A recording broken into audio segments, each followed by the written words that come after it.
Jackson, you went your whole school career in Anderson County. Looking back, what are some of the highlights that you remember? Yes, sir. So obviously my whole time spent in South Carolina. I've been a homeschool student, and I've been fortunate enough to attend multiple different co-ops. One of the great parts about being a homeschool student is we also can play on public school sports teams. And so in 7th and 8th grade, I played football for Glenview, and also in 7th grade, I started playing golf for TL Hanna, and ended up playing a couple JV tournaments that year, and then my 8th grade year ended up getting canceled. But just being able to play sports has been amazing. How did you get interested in golf? I got interested in golf a long time ago when I was very young, and my grandpa took us out to the driving range, and we would just hit golf balls. And there was this one par 3 that had some water, a pond, short of it, and it was a forced carry. And the whole goal after every time we go to the range was to see if we could hit that golf ball over the pond. And initially, I was right up next to the water, and I couldn't do it, but that's how I got into playing golf.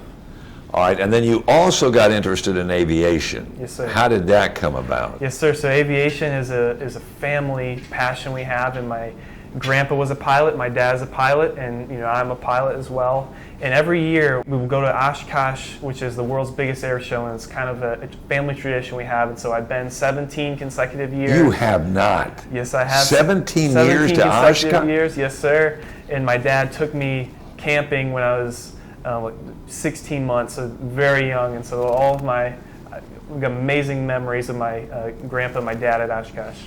For those that aren't acquainted with that particular event, this is really cool. Give them an overview of what happens over how long a period of time is that? Yes, sir. So it's a week long, and it's called the world's greatest aviation celebration. And so all kinds of airplanes from all over the United States and Canada will fly up there, and they'll perform air shows every day. And they take the title that it's the world's busiest control tower for that week, busier than Hartsfield-Jackson in Atlanta. And so this is the big draw of this amazing aviation celebration.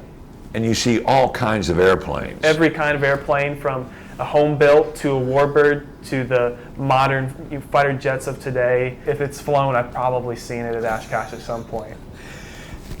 Then you came back to Anderson, and your interest in aviation got you involved in the Civil Air Patrol. Yes, sir. Civil Air Patrol is a volunteer organization which is primarily aimed at developing cadet leaders in the future of America. And a lot of what they do is emergency services, disaster relief, hurricane relief. And for me specifically, I was able to join as a cadet, and I was able to walk through the cadet ranks and learn facets of leadership and actually apply that into practice. And it's kind of a military background, right? It is. It's very similar to ROTC is what it'd be compared to. Yeah. But it's a little bit different. It's its own organization. Right.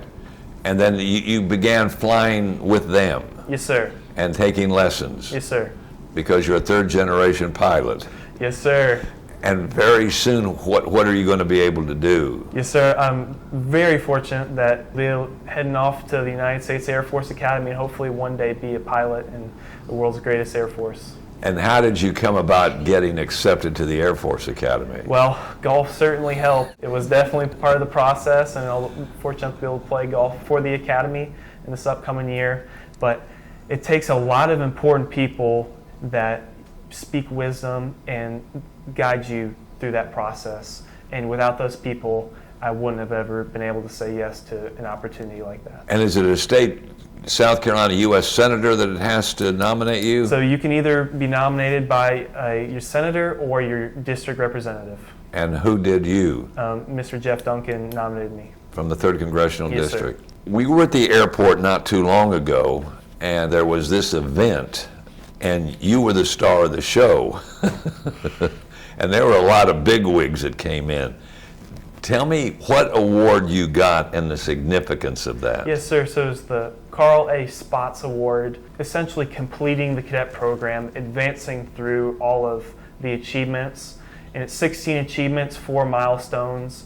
And the significance of this award is, since the inception of the cadet programs in the 1960s, there's been about 750,000 cadets that have gone through Civil Air Patrol and participated in their activities. And only about a little over 2,500 have actually achieved this award. And in South Carolina, what's the number? 27. I was the 27th. I think there was one more just recently, 28.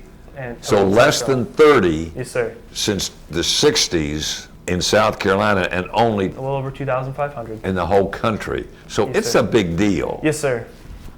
And it's not necessarily, it's extremely difficult. What it's more testing is the motivation of the cadets. What it's awesome about it is it gives cadets a goal to set and a goal to achieve, and something to shoot for and something to aim for. And it's valued, by colleges, and the academies like to see it. Was there ever a time during this process, Jackson, when you said, you know what, this isn't working and I'm just going to have to throw in the towel? So from day one, I always had this dream, and I had this goal of one day, getting this award. I've never actually seen somebody do it, and I've never actually seen somebody earn it before. But what it takes is you have to break it down, and you got to go step by step. You can't reach the end in a single day, just like you can't reach the end of earn a state championship in one day. That's over the course of many, many days of practice.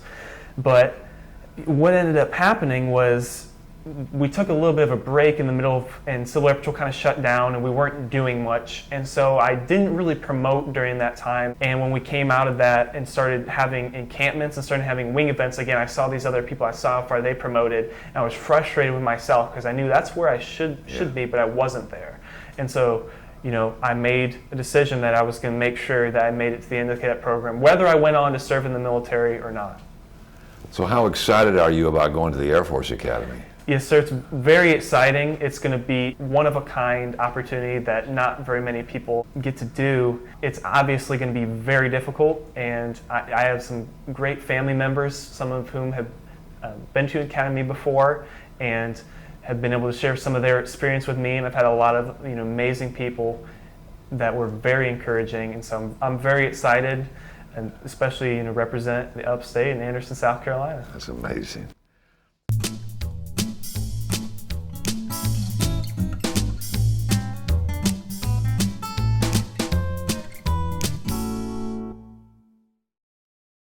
Brought to you by the folks at Anderson County.